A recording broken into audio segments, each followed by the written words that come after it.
Проект заключается в усовершенствовании методики по выявлению уровней обструкции верхних дыхательных путей. Говоря своими словами, что такое это за болезнь? На каком-то уровне дыхательные пути спадаются, кислород не проходит. Организм думает, что человек умер, и начинает всячески его спасать. То есть развивается аритмия, нарушаются выделения гормонов. И поэтому так много мы консультируем у смежных пациентов этих людей, потому что у них и заболевание сердца, и заболевание почек. Со всех сторон эндокринология и прочее, и прочее, и прочее. Рассматриваем оптикой дыхательные пути. Мы видим, чем он храпит, что спадается. Можем ли мы это устранить хирургическим путем, или это будет опасно для жизни пациента, тогда мы предлагаем консервативные пути решения вопроса. Но основная задача и то, над чем борется весь мир, как приблизить этот искусственный сон к физиологическому. Каким путем? Поэтому совместно с Академией наук мы проводим вместе с вашей больницей. Вы в лидерах получились по всей республике. Именно вот этим мы будем заниматься. Максимально сделать сон натуральным, физиологическим. То есть что будем тщательно изучать все системы во время натурального сна физиологического и во время вот этого искусственно вызванного, медикаментозного. Понятно? То есть, а далее вот эта процедура сама осмотра дыхательных путей, та же самая по сути, то есть осматривается оптикой. Проблема обусловлена распространенностью и высокой смертностью от сложных, тяжелых форм заболевания. Поэтому мы такое большое значение придаем лечению данного заболевания. И поэтому мы сейчас внедряем метод диагностики в регионах, начиная с вашей Брестской областной больницы. Это проводится в два этапа.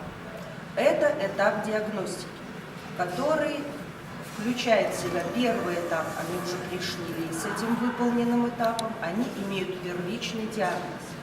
Или наличие болезни остановок дыхания во сне, синдром обструктивного апноэ во сне, или просто неосложненный храп. Далее мы должны выяснить, за счет каких структур. Сейчас мы будем осматривать верхние дыхательные пути и выявлять уровни обструкции, спадения дыхательных путей. И предлагать, если это возможно, хирургические варианты лечения, если это невозможно, консервативно. Мы будем работать не только с вашей больницей, а с Институтом физиологии Академии наук. И следующий наш приезд в январе мы будем с помощью специальных приборов, то есть сейчас мы приехали с некоторыми датчиками, но этого недостаточно. И мы будем набирать группу пациентов и оценивать, максимально физиологичен ли сон. Почему нам это важно? Потому что если углубляется седация, то есть это уже не сон, то мы можем гипердиагностику делать и предлагать человеку ненужные ему виды вмешательства. Вот почему это так важно. Пациенты эти особенные, имеют множество нюансов, про которые должны знать доктора, к которым они возвращаются. Потому что, с моей точки зрения, с анестезиологической, у них повышенная гипнотическая чувствительность к гипнотическим препаратам. И, вводя расчетную дозу, мы получаем неожиданный эффект. Соответственно, надо, чтобы пациент был обследован, это первый момент. А второй момент, чтобы доктор был в курсе, чем он болеет и какие нюансы он имеет. Сейчас мы будем проводить СЛИП, эндоскопическое обследование верхних дыхательных путей в состоянии фармакологической седации. Для чего это нужно? В 1991 году впервые Крофт и Прингл в Королевском госпитале Великобритании использовали эту методику, потому что остановки дыхания могут проходить на нескольких уровнях. И хирургия, соответственно, на одном уровне будет неэффективна, а где-то нужна многоуровневая хирургия. В состоянии естественного сна были попытки предприняты эндоскопически исследовать верхние дыхательные пути, но это невозможно. Во-первых, это трудоемко, во-вторых, пациент все равно просыпается.